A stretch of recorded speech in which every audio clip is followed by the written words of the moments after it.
معزز ناظرین و سامعین کرام، السلام علیکم ورحمۃ اللہ وبرکاتہ۔ سیدہ حلیمہ سعدیہ رضی اللہ عنہا وہ عالمہ فاضلہ اور عظیم المرتبت خاتون ہیں کہ جن کے بابرکت دودھ سے پوری دنیا میں سب سے پاکیزہ جسم نے پرورش پائی، اور وہ جسم اطہر حبیب کبریا سیدنا محمد مصطفیٰ صلی اللہ علیہ وآلہ وسلم کا تھا۔ حضرت حلیمہ سعدیہ ہر مسلمان کے نزدیک ثابت قدم، سنجیدہ، باوقار اور خاندانی شرافت کی پیکر خاتون ہیں۔ ہر مومن کے دل میں ان کی عزت ہے۔ اس عظیم المرتبت خاتون کی پاکیزہ چھاتی سے ایک سعادت مند ہونہار، اعلیٰ و عرفہ اور اکمل و اجمل نونہال سیدنا محمد بن عبداللہ صلی اللہ علیہ وآلہ وسلم نے دودھ پیا۔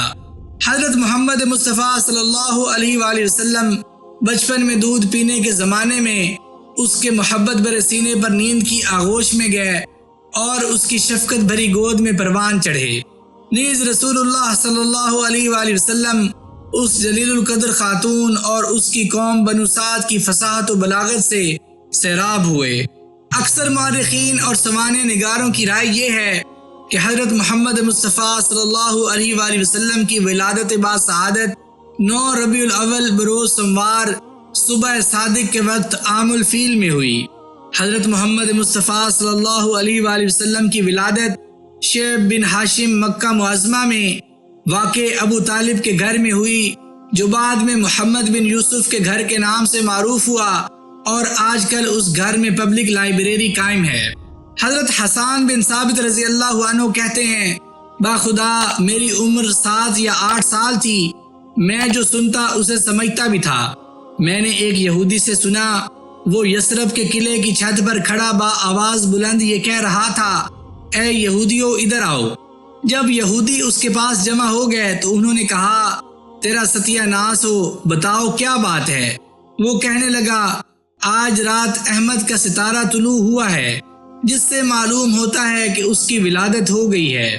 ابن اسحاق کہتے ہیں کہ جب رسول اللہ صلی اللہ علیہ وآلہ وسلم کی والدہ مائدہ نے آپ کو جنم دیا تو انہوں نے آپ کے دادا عبد المطلب کی طرف پیغام بھیجا کہ لڑکا پیدا ہوا ہے، آپ تشریف لائیں اور اسے دیکھ لیں۔ وہ آئے اور آپ کو دیکھا۔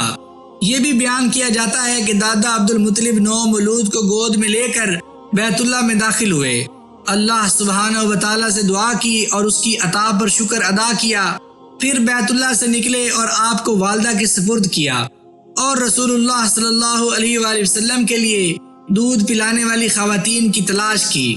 ابن اسحاق کہتے ہیں، حضرت محمد صلی اللہ علیہ وآلہ وسلم کو دودھ پلانے کے لیے بنو سعد بن بکر قبیلے کی ایک خاتون کی خدمات حاصل کی، جس کا نام حلیمہ بنت ابی ذؤیب تھا۔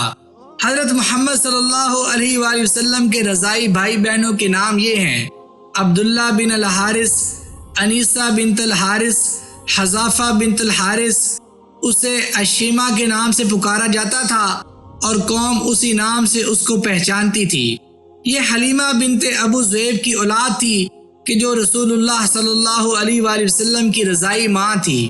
جب رسول اللہ صلی اللہ علیہ وآلہ وسلم بنو سعد میں ہوتے تو شیمہ اپنی والدہ کے ہمراہ حضرت محمد صلی اللہ علیہ وآلہ وسلم کو اپنی گود میں لے کر لوری دیا کرتی تھی۔ سیدہ حلیمہ سعدیہ رضی اللہ عنہا نے ابو سفیان بن الحارث بن عبد المطلب کو بھی اپنی گود میں لیا، جو رسول اللہ صلی اللہ علیہ وآلہ وسلم کے چچا کے بیٹے تھے۔ اس کی والدہ نے ایک دن آپ کو دودھ پلایا جبکہ آپ حلیمہ سعدیہ کے پاس تھے۔ حضرت حمزہ رضی اللہ عنہ دو طرف سے رسول اللہ صلی اللہ علیہ وآلہ وسلم کے ساتھ دودھ پینے کے حوالے سے ہم مشرب تھے۔ ایک تو دونوں نے ابو لہب کی کنیز صوبیہ کا دودھ پیا، اور دوسرا دونوں نے حلیمہ سعدیہ رضی اللہ عنہا کا دودھ پیا۔ عبداللہ بن جعفر بن ابی طالب سے روایت ہے کہ سیدہ حلیمہ سعدیہ رضی اللہ عنہا حضرت محمد صلی اللہ علیہ وآلہ وسلم کی رضائی والدہ تھی۔ وہ یہ داستان بیان کرتے ہوئے فرماتی ہیں کہ میں اپنے خاوند کے ساتھ دودھ پیتے اپنے بیٹے کو لے کر بنو سعد بن بکر کی دیگر خواتین کے ہمراہ روانہ ہوئی۔ قحط سالی کا دور تھا، ہمارے پاس کوئی چیز باقی نہیں رہی تھی۔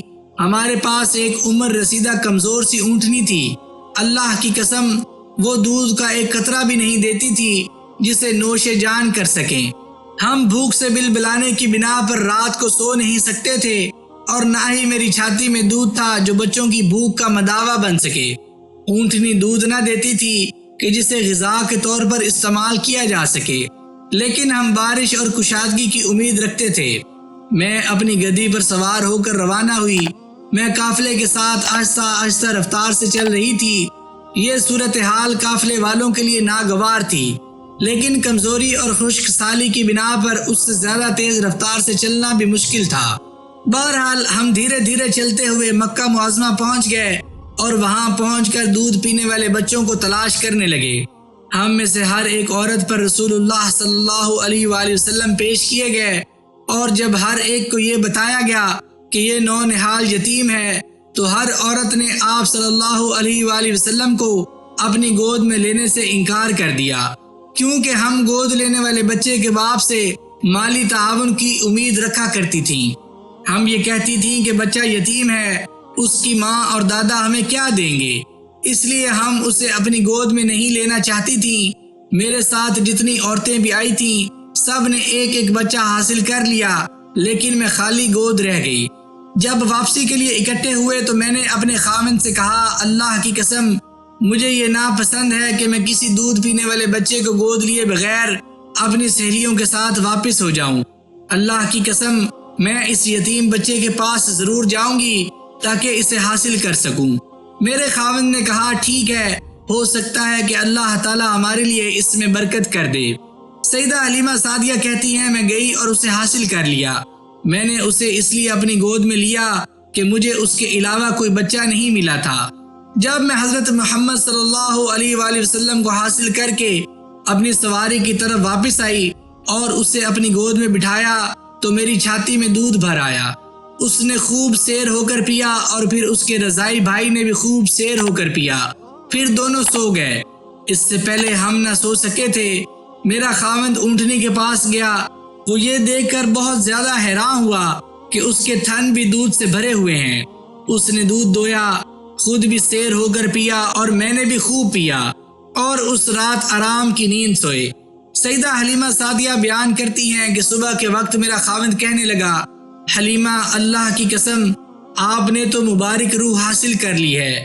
میں نے کہا، اللہ کی قسم میں بھی یہی امید رکھتی ہوں۔ سیدہ حلیمہ سعدیہ رضی اللہ عنہا کہتی ہیں کہ میں اس برکتوں والے نونہال کو گود میں لے کر اپنی گدی پر سوار ہوئی اور ہم واپس سفر پر روانہ ہوئے۔ اللہ کی قسم میں قافلے کو پیچھے چھوڑ کر آگے نکل گئی۔ میری سب سہیلیوں کی سواریاں پیچھے رہ گئیں۔ میری سہیلیاں مجھ سے کہنے لگیں، ابو زویب کی بیٹی ذرا آہستہ چل، کیا تیری یہ گدی وہی نہیں جس پر سوار ہو کر تو گھر سے نکلی تھی؟ میں نے ان سے کہا، بالکل وہی ہے۔ وہ کہنے لگیں، اس کی تو شان ہی نرالی ہے۔ حلیمہ سعدیہ رضی اللہ عنہا فرماتی ہیں، پھر ہم بنو سعد کے علاقے میں واقع اپنے گھروں میں آ گئے۔ بنو سعد کے جن علاقے میں خشک سالی کا راج تھا، میری بکریاں گھاس چرنے کے لیے جاتی تو خوب سیر ہو کر واپس آتی اور ان کے تھن بھی دودھ سے بھرے ہوئے ہوتے۔ ہم بکریوں کا دودھ دوہتے اور خوب سیر ہو کر پیتے، جبکہ دوسروں کی بکریوں کے تھنوں میں دودھ کا قطرہ بھی نہ ہوتا۔ ہماری قوم کے لوگ اپنے چرواہوں سے کہنے لگے، ارے تم بھی اپنی بکریوں کو گھاس چرانے کے لیے وہاں لے جایا کرو جہاں ابو زویب کی بیٹی کا چرواہا لے کر جاتا ہے۔ صورتحال یہ تھی کہ ان کی بکریاں بھوکی رہتی اور ان کے تھنوں میں دودھ کا ایک قطرہ بھی نہ ہوتا، اور میری بکریوں کے تھن دودھ سے لبالب بھرے ہوئے ہوتے۔ ہم جان گئے کہ یہ اللہ سبحانہ و تعالیٰ کا ہم پر فضل و کرم ہوا ہے، یہ سب اس کی نوازشات و عنایات ہیں۔ 2 سال اسی خوشحالی میں بیت گئے۔ حضرت محمد صلی اللہ علیہ وآلہ وسلم دوسرے لڑکوں کی نسبت بڑی تیزی سے قد کاٹ کرنے لگے۔ 2 سال کی عمر میں وہ دیکھنے میں اچھے خاصے معلوم ہو رہے تھے۔ سیدہ حلیمہ سعدیہ رضی اللہ عنہا بیان کرتی ہیں، 2 سال پورے ہونے پر ہم انہیں لے کر ان کی والدہ کے پاس گئے۔ ہماری دلی خواہش تھی کہ یہ برکتوں والا نونہال ابھی ہمارے پاس رہے، کیونکہ ہم جا بجا اس کی برکات دیکھ رہے تھے۔ ہم نے ان کی والدہ ماجدہ سے بات کی۔ میں نے کہا، اس بچے کو ابھی ہمارے پاس رہنے دیں تاکہ یہ مزید قوی ہو جائے۔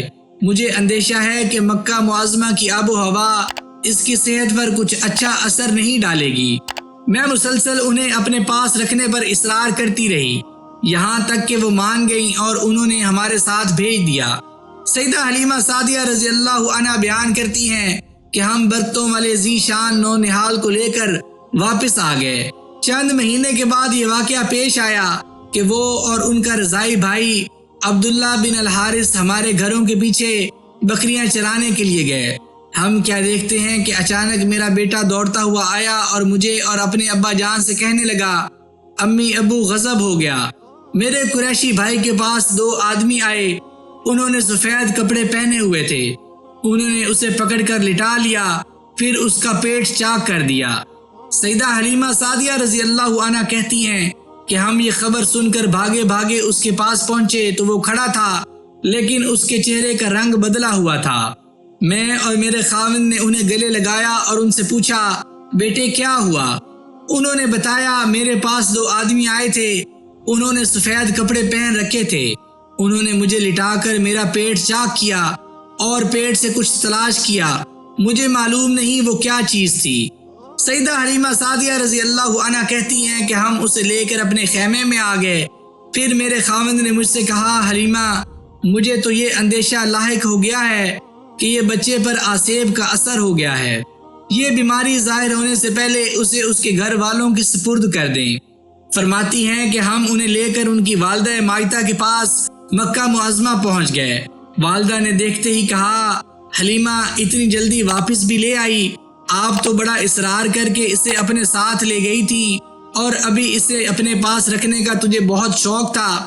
میں نے کہا کہ اب آپ کا بیٹا بڑا ہو گیا ہے، میں نے اپنی ذمہ داری پوری کر دی ہے، اب یہ آپ کی امانت ہے، لہٰذا آپ کے سپرد کرنے آئی ہوں۔ مجھے اندیشہ ہے کہ کہیں کوئی حادثہ نہ پیش آ جائے اور مجھے لینے کے دینے پڑ جائیں۔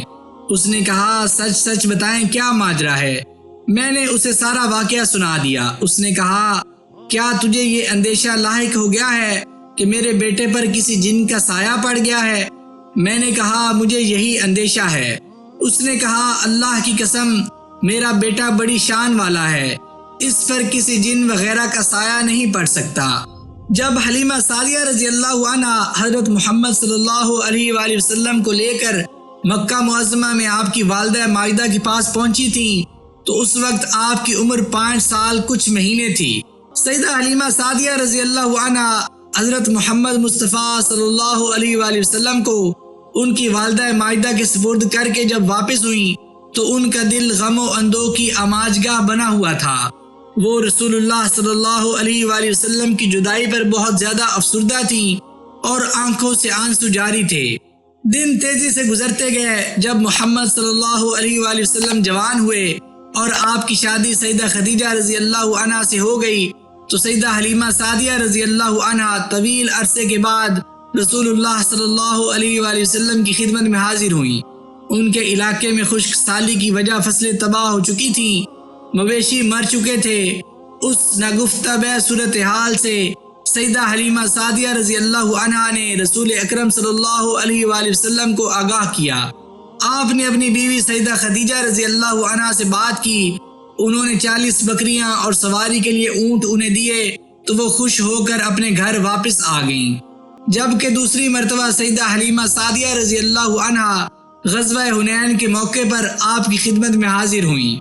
سیدہ حلیمہ سعدیہ رضی اللہ عنہا زندگی بسر کرتی رہیں، یہاں تک کہ انہوں نے دیکھا کہ حضرت محمد مصطفیٰ صلی اللہ علیہ وآلہ وسلم منصب رسالت پر فائز ہو گئے اور آپ کو اللہ تعالیٰ نے پوری نوع انسانیت کے لیے معلم قرار دے دیا ہے، تو ان کا دل فرحت، مسرت اور سعادت سے لبریز ہو گیا۔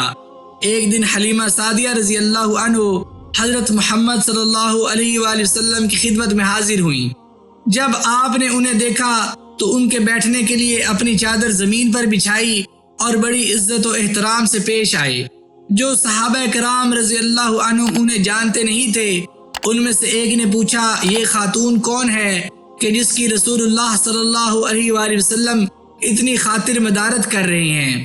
جو صحابہ کرام رضی اللہ عنہم جانتے تھے، انہوں نے بتایا کہ یہ رسول اللہ صلی اللہ علیہ وآلہ وسلم کی رضائی والدہ ہے۔ اس طرح رسول اللہ صلی اللہ علیہ وآلہ وسلم نے اپنی رضائی والدہ کی آؤ بھگت کر کے کمال درجے کی وفاداری کا ثبوت دیا۔ اس طرح رسول اللہ صلی اللہ علیہ وآلہ وسلم نے اپنی رضائی والدہ کے لیے خلوص دل سے عزت، محبت اور احترام کا رویہ اختیار کیا۔ اس طرح سیدہ حلیمہ سعدیہ رضی اللہ عنہا کو یہ اعزاز حاصل ہوا کہ وہ رسول اللہ صلی اللہ علیہ وآلہ وسلم کی رضائی والدہ بنی۔ طویل زندگی بسر کرنے کے بعد سیدہ حلیمہ سعدیہ رضی اللہ عنہا نے مدینہ منورہ میں وفات پائی اور بقیع الغرقد کے قبرستان میں انہیں دفن کیا گیا۔ وہ اللہ سے راضی اور اللہ ان سے راضی، اور وہ جنت الفردوس میں جا مقیم ہوئی۔ معزز ناظرین و سامعین کرام، میں امید کرتا ہوں کہ آج کی یہ ویڈیو آپ کو ضرور پسند آئی ہوگی۔ اگر آپ کو اس چینل پر پیش کی جانے والی ویڈیوز پسند آ رہی ہوں تو اس چینل کو لائک، شیئر اور سبسکرائب ضرور کر دیجیے گا، اور ساتھ دیے گئے بیل کے آئیکن کو بھی دبا دیجیے تاکہ آگے آنے والی مزید دلچسپ ویڈیوز آپ تک پہنچتی رہیں۔ مجھے اپنی دعاؤں میں یاد رکھیے گا۔ جزاک اللہ۔